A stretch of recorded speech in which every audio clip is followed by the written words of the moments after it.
ce qu'on voit en Syrie aujourd'hui, c'est en fait la continuation d'un processus qui a commencé pratiquement dès le début de la guerre, en 2011.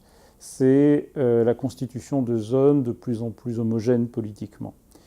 Pour revenir un peu en arrière, en 2011, on est dans une situation où vous avez d'un côté le gouvernement qui refuse de négocier avec des protestataires qui au début sont parfaitement pacifiques, des centaines de milliers de personnes qui défilent dans la rue, et qui va très vite utiliser la violence. En réaction, on va voir se former non pas une insurrection qui se réunit, mais au contraire des dizaines, voire des centaines de petits groupes totalement improvisés, des gens qui prennent une arme de chasse, parfois des bâtons, et qui vont se révolter contre le gouvernement de Bachar el-Assad.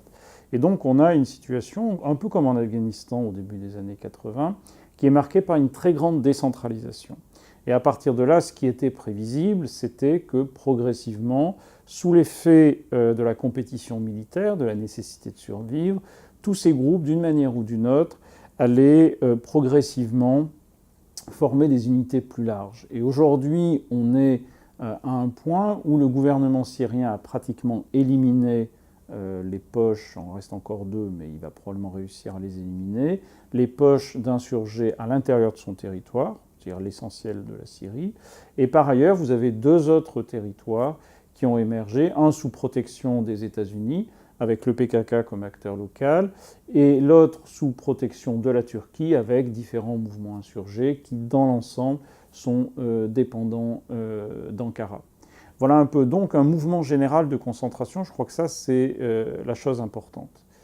Alors, dans le champ académique, c'est un peu particulier parce qu'il s'agit d'une guerre, donc une guerre civile avec une intervention extérieure. C'est pas le type de terrain que classiquement les sociologues fréquentent. Hein, pour ma part, c'est un peu mon métier puisque j'ai commencé à la fin des années 80, ça fait déjà un petit moment. Donc d'abord en Angola, après en Afghanistan, Kurdistan et ces dernières années un peu en Syrie. Ce que ça a de particulier, c'est d'abord que vous avez un problème d'accès au terrain. Alors en Syrie, au début, l'accès au terrain était relativement facile par la Turquie. Là, je parle des années 2012, 13, 14. Et progressivement, l'accès est devenu de plus en plus difficile. Aujourd'hui, c'est extrêmement difficile d'avoir accès au terrain. Hein, parce que d'un côté, on est dans des territoires sous protection turque, contrôlés par les Turcs. Et là, forcément, c'est un peu compliqué d'avoir l'autorisation de travailler. De l'autre côté, le gouvernement de Damas interdit à tout chercheur indépendant de travailler. Donc, c'est beaucoup plus difficile. Alors ça, c'est le problème de l'accès. Une fois que vous êtes là-bas, vous avez clairement deux situations. Premièrement, tant que l'insurrection est restée relativement décentralisée, pas très bien organisée, le travail a été relativement facile. C'est-à-dire que, bon, il y avait des dangers de la guerre, donc quelques bombardements, éventuellement des tirs de sniper, des choses comme ça, mais globalement, les gens répondent bien aux questions. Il n'y a pas d'autocensure particulièrement. Les gens critiquent, ils expliquent leur quotidien. Et donc, on peut bouger facilement d'une ville à l'autre, d'un village à l'autre. Bon, tout ça se fait relativement bien. Maintenant, la deuxième cas de figure, c'est quand vous travaillez dans une zone véritablement contrôlée, verrouillée par un parti politique. Alors ça nous est arrivé à Afrin, par exemple, en 2013. C'est beaucoup plus complexe, parce que là, évidemment, tous vos entretiens sont surveillés, vous pouvez difficilement voir des gens en dehors d'un représentant du parti. Donc là, ça devient plus difficile. Puis évidemment, marginalement, il y a les groupes avec qui on ne peut pas du tout travailler, l'État islamique, le Jabhat al-Nusra, donc tous les djihadistes transnationaux qui, eux, refusent par principe d'accueillir des étrangers, de toute façon sont dangereux, puisque dans le cas de l'État islamique, vous êtes assez vite pris en otage et potentiellement exécuté. Alors, les deux terrains qu'on a fait, c'était en 2012-2013, donc c'était relativement facile. On est passé par la Turquie. À l'époque, la Turquie ne demandait rien, c'est-à-dire qu'on passait la frontière très librement du côté turc. Et du côté syrien, il y avait aucune autorité véritablement qui contrôlait, donc on pénétrait facilement. Ce qui, soit dit en passant, était un problème, parce que certains djihadistes occidentaux pouvaient rentrer très facilement. Hein, notre deuxième terrain, donc en 2013, à l'été 2013, au moment où nous sortions de Syrie, on a vu rentrer un jeune homme avec un sac à dos dont on avait toutes les raisons de penser qu'il allait rejoindre l'État islamique, dont le premier poste était à 4 ou 5 kilomètres. Donc voilà, donc, la politique turque dans ces années-là, aujourd'hui ça a complètement changé, mais dans ces années-là, la politique turque, c'était une politique de laisser-aller total. Alors nous, on a travaillé dans la région d'Alep, donc dans le nord de la Syrie. On avait une lettre officielle disant qu'on était des chercheurs qui avaient été validés par des autorités de l'armée syrienne libre. Donc on a eu un accueil globalement extrêmement sympathique. Les gens nous recevaient, nous parlaient. C'est quelque chose de très informel. Hein. On n'avait pas nécessairement d'ailleurs d'introduction. Il est arrivé qu'on soit dans un village pour la nuit, on en profitait pour parler avec les gens. Tout ça n'était pas très très formel. À Alep même, dans la ville, on a beaucoup travaillé avec la municipalité, parce que pour nous c'était très intéressant. On voulait en fait voir comment fonctionnaient les institutions civiles que l'insurrection tentait de reconstruire. Donc les écoles, les centres médicaux, tout ce que l'insurrection essayait de reconstruire sous les bombardements. Donc là, il y avait quelque chose d'extrêmement intéressant. Et là aussi, il n'y a eu aucun problème d'accès. Tout ça a été très facile. Alors, d'une part, la trajectoire que je décrivais tout à l'heure, c'est-à-dire la concentration progressive et l'homogénéisation des zones, ça, c'est quelque chose qu'on avait vu depuis le début, qui correspond un peu à une règle, si on veut, dans ce type d'insurrection. Hein. C'est vrai en Libye, ça a été vrai en Libye, en Afghanistan, c'est vrai en Syrie. Donc ce mouvement-là, il était très clairement prévisible. On n'a pas eu de surprise particulière. Il y a quelque chose qui est plus complexe, c'est les interventions extérieures. En fait, au printemps 2013, le régime de Bachar est en train de s'effondrer.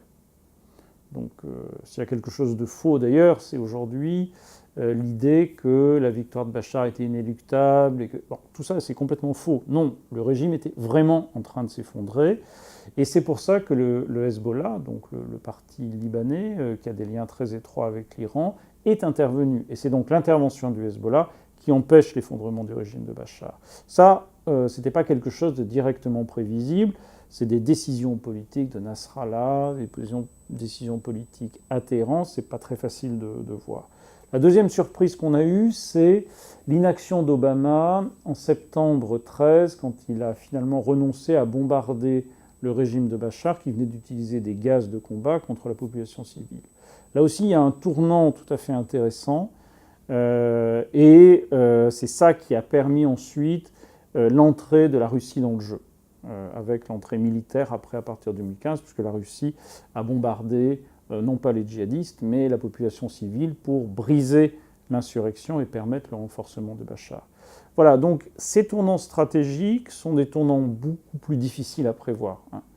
Aujourd'hui, on a donc 3 zones relativement cohérentes.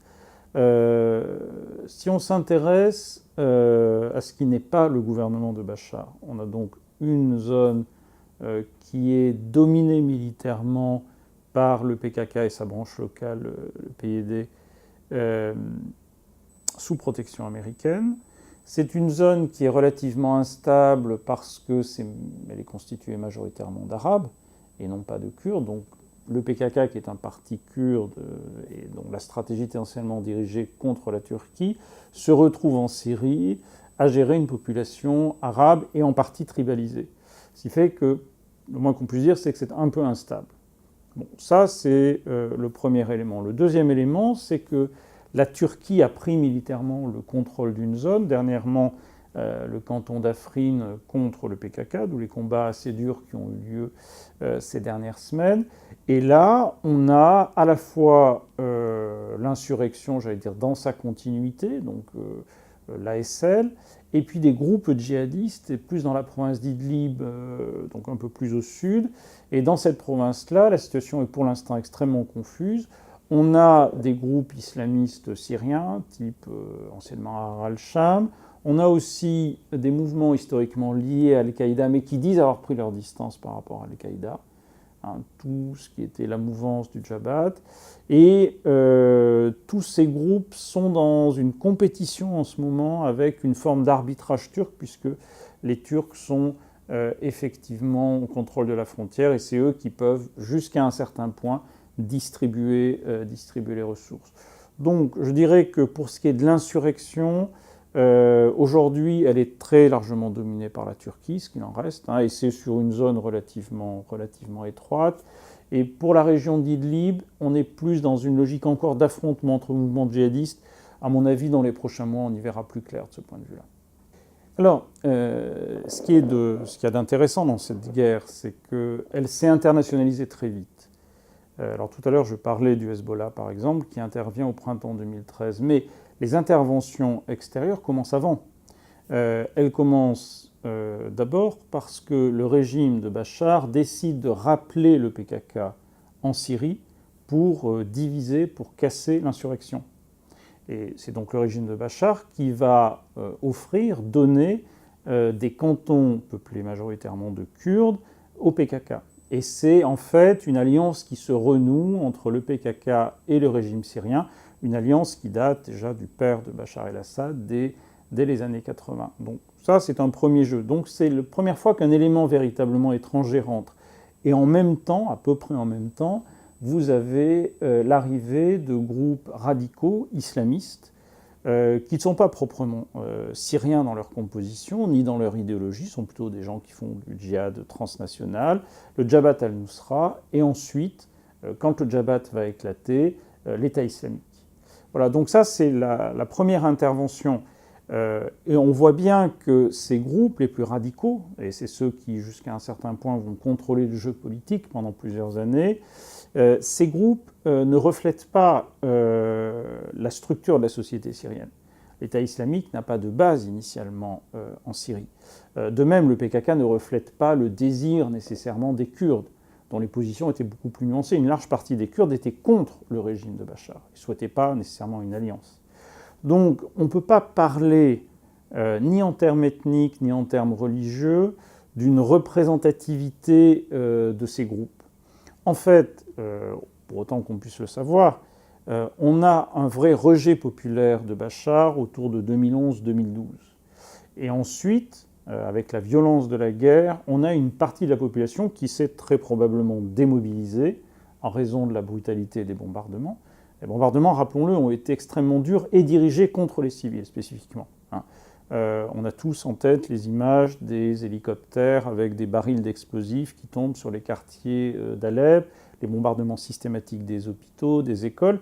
Donc véritablement, il s'agit d'une guerre extrêmement dure. Les gens partent, des millions de Syriens partent.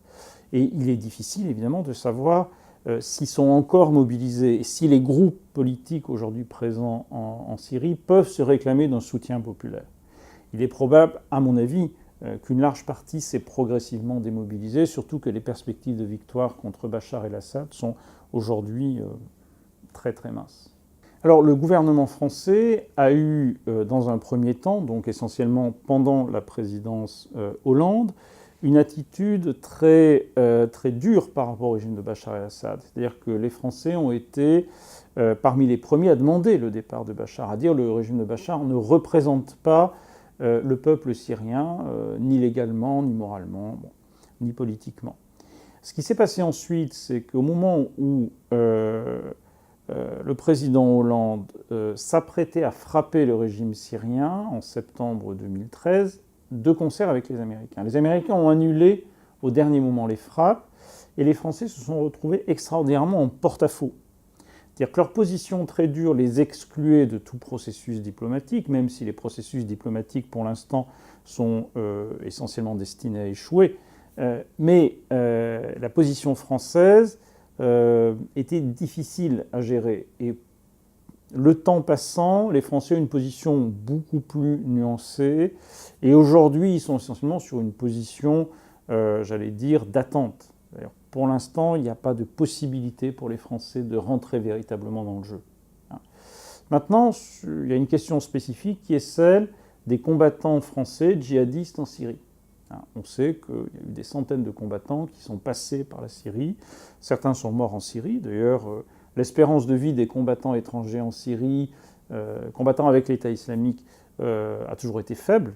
En général, au bout de 6 mois, les gens meurent en raison de la brutalité de la guerre. Aujourd'hui, il n'y a plus d'État islamique, mais il reste cet héritage, c'est-à-dire des gens qui ont été capturés essentiellement par les forces kurdes et qui sont aujourd'hui détenus.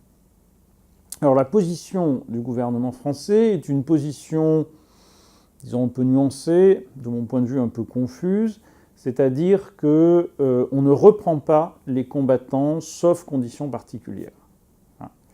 Ce qui veut dire, que ces gens-là ne seront pas jugés selon un système de droit qui fait sens au niveau international, c'est-à-dire qu'il n'y a aucune convention internationale qui est respectée dans leur jugement. Ils sont jugés souvent par des groupes qui ne sont pas reconnus comme des États ou comme simplement même des acteurs politiques légitimes. En fait, on fait juger des combattants français par un groupe, le PKK, qui est sur la liste des mouvements terroristes, au moins aux États-Unis. Donc on a une situation qui est extrêmement confuse. Donc ça, c'est déjà un premier problème. Mais je crois que ça, l'opinion publique française, aujourd'hui, pourrait accepter ce genre de choses. Ce qui me paraît beaucoup plus perturbant, c'est l'incapacité à savoir ce que deviennent ces combattants. C'est-à-dire qu'on a une situation, on le sait, où ces gens-là ne peuvent pas être mis en prison très longtemps. Pourquoi ? Parce que le PKK a des structures qui sont extrêmement instables, on l'a vu avec la chute d'Afrin. Si les États-Unis se retirent, comme Trump l'a dit l'autre jour, ou l'a laissé entendre l'autre jour, qu'est-ce qu'on fait de ces combattants ? Le plus probable, c'est qu'ils passeront des accords locaux, on va les relâcher, éventuellement les échanger, donc on a une chance très sérieuse de les retrouver dans la nature dans 2 ans. Donc en fait, en refusant de juger les djihadistes français, le gouvernement renonce à ce qui me paraît être un élément essentiel de notre sécurité collective, c'est-à-dire à savoir où sont ces gens, les emprisonner, les juger et les mettre hors circuit. Donc de mon point de vue, c'est une attitude qui est politiquement compréhensible, mais politiquement un peu irresponsable.